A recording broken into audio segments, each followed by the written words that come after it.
2022년 9월 22일 목요일 열린비전교회 새벽기도에 오신 여러분 주님의 이름으로 환영하며 축복합니다. 오늘 이 아침에 우리가 함께 나누실 말씀은 사무엘하 3장 17절부터 26절까지의 말씀입니다. 구약성경 사무엘하 3장 17절로 26절입니다. 제가 봉독하겠습니다. 아브넬이 이스라엘 장로들에게 말하여 이르되 너희가 여러 번 다윗을 너희의 임금으로 세우기를 구하였으니 이제 그대로 하라. 여호와께서 이미 다윗에 대하여 말씀하시기를 내가 내 종 다윗의 손으로 내 백성 이스라엘을 구원하여 블레셋 사람의 손과 모든 대적의 손에서 벗어나게 하리라 하셨음이니라 하고 아브넬이 또 베냐민 사람의 귀에 말하고 아브넬이 이스라엘과 베냐민의 온 집이 선하게 여기는 모든 것을 다윗의 귀에 말하려고 헤브론으로 가니라. 아브넬이 부하 20명과 더불어 헤브론에 이르러 다윗에게 나아가니 다윗이 아브넬과 그와 함께한 사람을 위하여 잔치를 배설하였더라.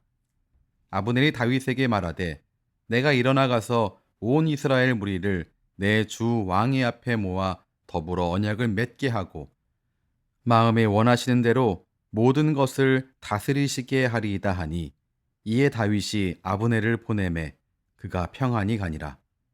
다윗의 신복들과 요압이 적군을 치고 크게 노력한 물건을 가지고 돌아오니 아브넬은 이미 보냄을 받아 평안히 갔고 다윗과 함께 헤브론에 있지 아니한 때라.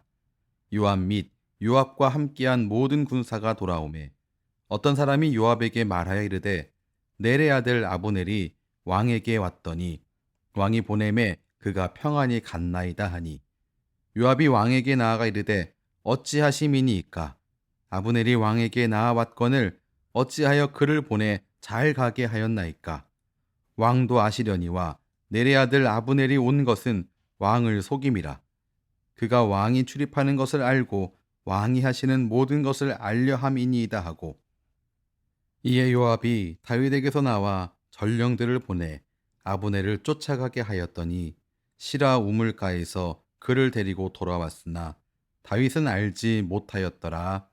아멘. 오늘 본문은 세 부분으로 나눌 수 있습니다. 첫 번째는 아브넬의 이스보셋 배반입니다. 두 번째는 다윗의 반응이고요. 세 번째는 이 모든 사건에 대한 요압의 반응입니다. 먼저 첫 번째 부분을 보시면 17절에서 21절의 내용인데요. 아브넬이 이스라엘 장로들과 베냐민 사람들을 만나서 이 사람들을 설득해서 북쪽 지역을 다윗에게 넘겨주는 그 부분입니다. 특별히 오늘 말씀에서 18절을 먼저 봐야 될 텐데요. 여호와께서 이미 다윗에 대하여 말씀하시기를 내가 내 종 다윗의 손으로 내 백성 이스라엘을 구원하여 블레셋 사람의 손과 모든 대적의 손에서 벗어나게 하리라. 이렇게 아브넬이 말하고 있는데요. 이걸 아브넬이 말한다는 것은 아주 어색합니다.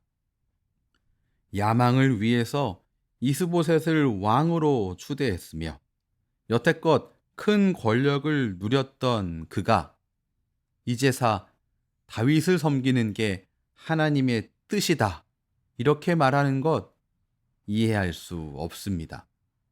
아브넬의 마음이 온전한 상태, 순전한 상태가 아니라 그가 상당히 지금 기회를 엿보고 있고 무엇이 자신에게 유리한가를 한참 생각한 사람이다.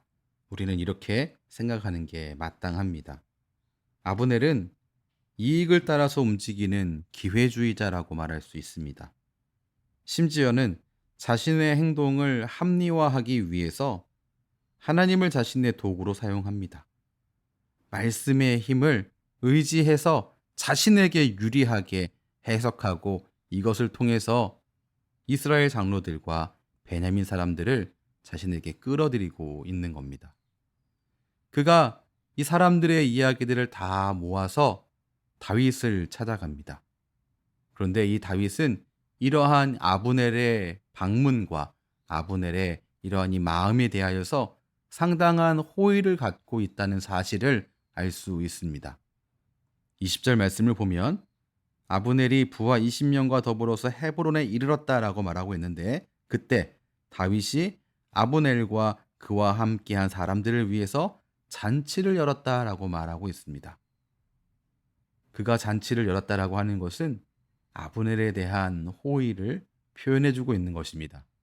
이때 아브넬이 이렇게 제안합니다. 21절입니다. 내가 일어나 가서 온 이스라엘 무리를 내 주 왕의 앞에 모아 더불어 언약을 맺게 하고 마음에 원하시는 대로 모든 것을 다스리시게 하리이다. 이것은 세 가지의 제안이라고 말할 수 있습니다. 첫 번째는 다윗을 이스라엘의 왕으로 세우려고 하는, 추대하려고 하는 이러한 이 자신의 이 의지가 확고하다는 것, 그리고 이것을 적극적으로 추진하겠다라는 그 의도가 이 말에 들어 있습니다. 또한 이 아브넬의 제안에서 확인할 수 있는 두 번째는 이미 아브넬은 이스보셋이 아니라 다윗을 자신의 주군으로 부르고 있다는 사실입니다. 21절 말씀 보면 내 주 왕의 앞 이렇게 되는데 여기서 말하고 있는 내 주는 자신의 주인을 이스보셋이 아니라 다윗이라고 말하는 겁니다. 세 번째, 아브넬의 제안 세 번째는 온 이스라엘의 무리를 이 일을 위해서 모으겠다라는 것입니다. 그리하여 다윗으로 인하여서 전체 온 이스라엘의 왕이 되게 하는데 자신이 역할을 하겠다.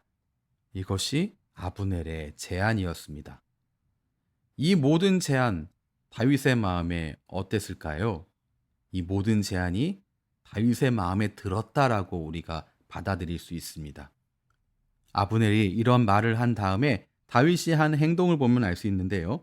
다윗이 화를 내거나 말도 안 된다라고 하거나 이의를 제기하거나 이러하지 않았고요. 21절 후반을 보시면 이에 다윗이 아브넬을 보내매 그가 평안히 가니라 이렇게 말씀하고 있습니다. 그가 평안히 갔다라고 하는 이 말은 다윗에게 아브넬을 해치려고 하는 의도가 전혀 없었다라고 하는 것을 지적하는 말씀입니다. 아브넬의 이 제안을 기쁘게 받아들였다 이렇게까지 말해도 전혀 틀리지 않습니다. 근데 이러한 이 상황을 보면 저는 좀 어색합니다. 다윗의 모습이 말입니다. 특별히 사울과 요나단의 죽음 앞에 눈물을 흘리던 이 다윗의 모습. 요나단과 사울을 죽였다라고 자처하고 나온 이 사람을 벌했던 다윗의 모습을 생각할 때 지금하고의 모습하고 비교가 되면서 너무 좀 이게 정말 다윗 맞아? 라고 하는 생각을 갖게 합니다. 제가 다윗에게 너무 큰 기대를 한 것입니까? 그렇지 않습니다. 다윗은 마땅히 아브넬이 이러한 제안을 했을 때 먼저는 의심했어야 합니다. 자신이 무엇이라고 이렇게 이야기할 수 있는가? 분명히 의심했어야 됐습니다. 그리고 현재 왕으로 세워진 이스보셋의 의향을 물었어야 하는 것이 마땅하다고 생각합니다. 무엇보다도 혹시라도 의심을 못했고 혹시라도 이스보셋의 의향을 물어보지 못했다 할지라도 반드시 해야 할 일이 있었는데 그 일은 하나님께 묻는 일이었습니다. 무엇보다도 하나님께 물어보는 것이 반드시 있었어야 했는데 말씀을 아무리 보아도 다윗에게 그런 일을 했다라고 볼 수 있는 그러한 힌트도 그런 언급도 전혀 있지 않습니다. 다윗을 만난 아브넬이 다윗에게 충성을 서약하고 다윗이 그의 제안을 받아들이고 그를 평안히 보낸 이후에 요압이 돌아왔습니다. 요압과 아브넬은 원수지간입니다. 요압은 자신의 동생을 죽인 아브넬, 이 사람에 대해서 좋은 마음을 가질 수가 없는 사람입니다. 그런데 도착해서 아브넬이 다윗을 만나고 평안히 돌아갔다는 사실을, 그 소식을 어떤 사람에게 요압이 듣게 되었습니다. 요압은 당연히 다윗에게 서운했겠죠. 24절 말씀 보시죠. 어찌하심이니까 아브넬이 왕에게 나아왔거늘 어찌하여 그를 보내 잘 가게 하셨나이까. 아브넬이 돌아갈 때에 평안히 가게 했다라고 말씀이 기록하고 있는데 그렇게 납두어서는 안 된다라고 하는 게 요압의 지적이었습니다. 자신의 동생을 죽인 아브넬의 평안한 귀환, 이 일은 있을 수 없는 일이었습니다. 요압은 자신의 감정이 무조건 중요한 사람이었기 때문에 그렇습니다. 이어서 요압은 아브넬이 정탐한 후에 공격할 의도를 가지고 방문한 것이다 라고 다윗에게 말합니다. 25절이 바로 그것을 말하고 있습니다. 이 말은 요압의 거짓말 아니면 요압의 잘못된 분석이 분명합니다. 왜 이런 거짓말을 했는지, 왜 이런 잘못된 분석을 했는지 그가 감정에 휩쓸려 있었기 때문이라고 볼 수 있습니다. 감정에 휩쓸리다 보면 상황을 제대로 볼 수 없게 됩니다. 이어지는 행동 요압은 멋대로 행합니다. 그는 26절을 보시면 왕의 뜻과 상관없이 아브넬을 추격하고요. 다윗 몰래 그를 붙잡아 옵니다. 오늘 본문의 상황에 세 사람이 등장하죠. 아브넬, 다윗, 요압. 이 세 사람은 다 다른 사람들이고 처한 위치도 다르지만 이 세 사람이 보여주는 공통점이 한 가지 있습니다. 자신에게 좋은 일이 무엇인가를 생각했다라는 사실입니다. 아브넬도 다윗도 요압도 자신의 마음이 이끄는 대로 행동했음을 확인할 수 있습니다. 심지어 아브넬은 하나님마저도 도구로 삼았습니다. 다윗은 하나님께 묻지 않고 자신의 생각에 또한 동일하게 옳은 대로 행동했고요. 요압은 자신의 감정에 옳게, 감정에 맞게 행동한 사람이었습니다. 사랑하는 성도 여러분, 성도된 우리는 어떻게 살아가야 하는가? 내 뜻대로, 내 감정이 이끄는 대로 사는 것이 성도의 삶이 아님을 꼭 기억하시기 바랍니다. 성도의 마땅한 삶은 하나님의 뜻을 생각하고 하나님의 뜻을 향하여 나아가며 말씀이 이끄는 대로 순종하여 나아가는 삶인 것을 꼭 기억하시기 바랍니다. 그 뜻대로, 그 이끄심대로 살아가는 데에는 지위가 도움되지 않습니다. 어떠한 힘이 있는 사람이라 할지라도, 장군이라고 할지라도, 왕이라고 할지라도 하나님 말씀에 순종하며 하나님의 이끄심을 따라가며 하나님 뜻대로 살아가는 것은 동일하게 쉬운 일이 아니다는 사실을 꼭 기억하시고 오늘 이 하루 주님을 의지하며 주님 뜻에 내 뜻을 맞추며 내 감정에 충실한 것이 아니라 하나님 말씀에 충실하게 살아가겠다고 다짐하며 오늘 하루를 살아가시기를 주님의 이름으로 축원합니다. 기도하겠습니다.